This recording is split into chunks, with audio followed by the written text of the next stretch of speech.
Hello everyone, this is Foxy Papa Smurf, or FPS Gamer for short, and I'm going to be covering a few things that have come out recently in the Halo 5 multiplayer beta, specifically the new game type Breakout, which you see here, as well as two new multiplayer maps that are available for us to play with.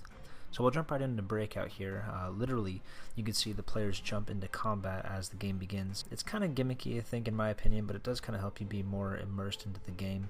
Specifically with Breakout, a few changes are made to it as compared to regular Slayer. First and foremost, as you can see, I'm already dead, 10 seconds into the match.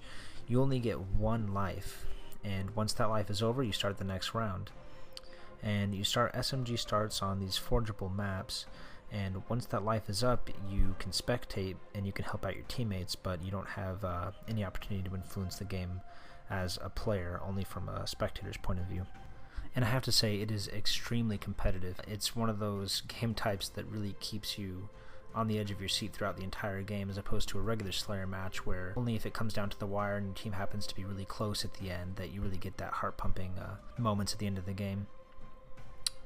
And it's the first team to win 5 rounds. So as you can see there, this happened to be a match where one team happened to win 4 rounds and we happened to win 4 rounds, and we went into, I guess, what you'd consider overtime, this last and final round. And by no means am I professional, but I did actually do pretty well in this last round. We were down 3-4, as you can see right there in the lower right hand corner. You can see what teammates are available on the field, and I actually managed to take out all 4 here in just one foul swoop.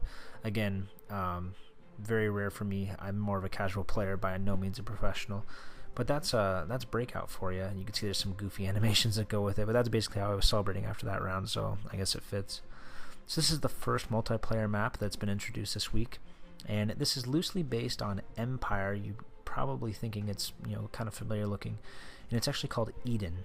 And 343 Industries recognizes that it's very close to Eden, and that they wanted to test out having maps that were similar. In other words, they have the same feel, but have some distinct differences. For example, you can see those catwalks are a new addition, as well as that boundary along that front edge of the boardwalk. And of course, most notably, it's at nighttime now too. And a few of these changes really help to diversify the gameplay, but you still have that feel like you know where weapon spawns are, and you know how the map plays, because you've already played a similar map. Interesting idea. It'll be interesting to see how it turns out. And this is the only match I played on this map so far, and oddly enough, I was so close to a perfection. You can see right there I got that hard target medal. I don't even know what that's for, but I was very close to a perfection. If I'm not mistaken, it's 15 kills with no deaths, and at this point I think I'm over 10 kills, and we're right there checking my score, currently at 13 kills and 0 deaths. So I'm 2 kills away from a perfection, as long as I don't die the rest of this match. But back to discussing the map, I for one like it. I don't know if I like it more than Empire. It is a fun map, and it is interesting to see how much making it nighttime does actually change the way the game plays. Some spots are a little easier to hide in than when you're in broad daylight. And that right there was my 15th kill. And you can see I got a little carried away here. At this point I'm just trying to stay alive because I really want that perfection, but I get a little cocky and I think I can take this guy on here, and I inevitably actually end up getting stuck right there. And this is, I kid you not, about 60 seconds from the end of the match. So at this point, knowing that I'm already not going to get my perfection, I just kind of go out guns a-blazing. We did end up winning, obviously, 50-20. I think my teammate and I both win more than 10 kills and 2 or less deaths. But that's Eden for you. It's a pretty fun map. This next map is called Regret, and as you can see, you might notice that it's very similar to the map Truth. You're probably noticing a pattern here with these maps that are similar to one another. And if you saw one of my earlier videos, you would have seen and heard Foxy Orca Whale and I discussing the naming of the map Truth and why they decided to go with that name. And my speculation was it had something to do with the Prophet of Truth from the second Halo game. And no coincidence that the power weapon in that map is called the Prophet's Bane. Well, I think that the naming of this map basically affirms that assumption, seeing that it's called Regret, and that was the name of one of the other prophets from the Halo 2 campaign. And at this point, this is my second attempt now, and you can see how well that went.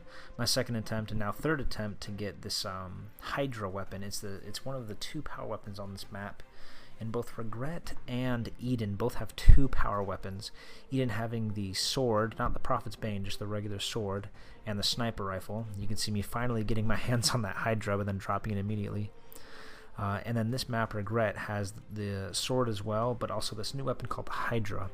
From what I can tell so far, it's more or less a rocket launcher. I'm not entirely sure if it's Covenant or UNSC in origin, but it is more or less a rocket launcher, and I'm trying my darndest here to get my hands on it and show you guys a little bit of how it works.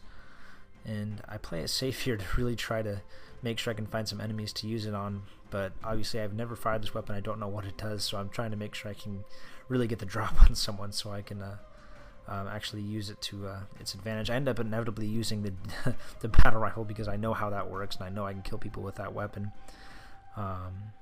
Unfortunately, I really don't get to utilize the full effect of the Hydra here. I end up dropping almost immediately. But you will see me actually doing some damage with it later in this match. I promise I do actually get to use it. It is a good weapon. I don't want my terrible abilities to make the weapon look like it's not any good. Now I think this final attempt right here, I finally do get to do some work with this Hydra, and it is a pretty good weapon. I'd say especially on this map with these tight corridors and these corners that wrap around one another, an explosive weapon like this is very effective. Yeah, you can see I'm finally getting some kills with it, and I'm starting to get an idea of how it works and see that lock-on feature it has. And I'm realizing also how quickly you can fire this weapon. So, like I said, I've never used it before, but now that I've got an idea of how it works, I'm starting to actually do some damage with it. Actually landing a triple kill right there, which is pretty cool.